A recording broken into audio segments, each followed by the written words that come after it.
So we're back at it with the dumbest Flash moments. This time around, we're focusing a little bit more on stories that happened during the Silver Age. And oh boy, did the Flash get himself into some interesting shenanigans. So let's jump right in.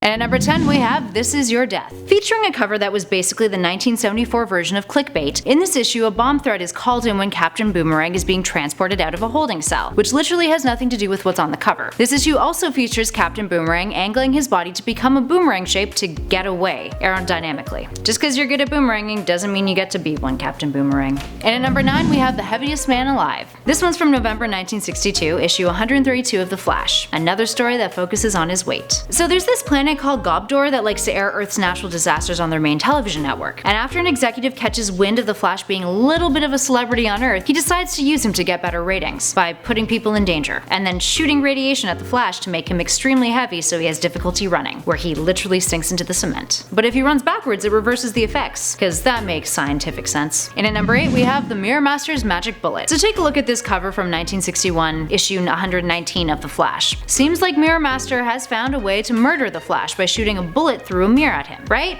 Nah. The story consists of Mirror Man getting his butt kicked by the Flash, and then retaliates by creating a magic bullet that when he shoots it through a mirror image of the Flash, makes the Flash his slave. Because that's not skewed marketing at all. Speaking of skewed marketing, and at number 7 we've got The Doom Scarecrow. This story appears in The Flash 118 from 1961 and features Barry Allen as the Flash in Hollywood, helping out on a movie set as a consultant, because he definitely doesn't have anything better to do with his time, like save lives. Nope. And the Doom Scarecrow? Well, it's a prop that apparently contains evidence, and the Flash needs to save it from a bullet striking it so it doesn't catch on fire. Because, you know, the props people just, probably just couldn't shoot it, so that would solve the problem. And at 6 we have The Top is Alive and Well in Henry Allen. So this one is from The Flash 303, volume 1 from 1981. Barry finds out that his father's been having an affair with a younger woman. After doing some investigating, Barry confronts his father, and turns out his dad is dressed up as the Top. Now Barry previously killed the Top by accidentally giving him brain damage. But don't worry guys, because then Barry finds out that his real father is actually dead and it's just the ghost of the Top inside of his dad's body. That's not traumatic in the slightest. And at 5 we have The Tricksters Toy Thefts. This one from 1965 features the Flash facing off against the Trickster, who has 3 evil, questionable schemes that have to do with theft. And what do these thefts entail? Well, him escaping on a hobby horse, a surfboard, and a tricycle. Classic Trickster. And how does the Flash defeat him?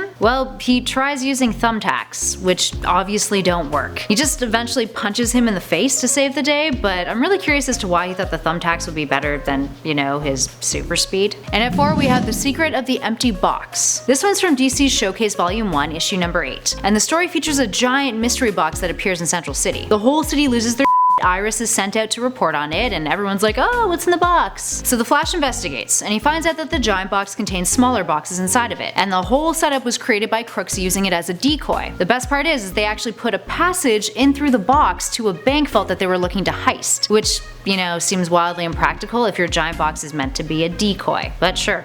Whatever. And at 3 is the cancelled Flash TV show. So this is the only one on our list that isn't a comic book. But trust me friends, it's worth it. In 1990 there was a television show created for The Flash that aired on CBS. And it was cancelled only a few months later. This is what it looked like. Yeah.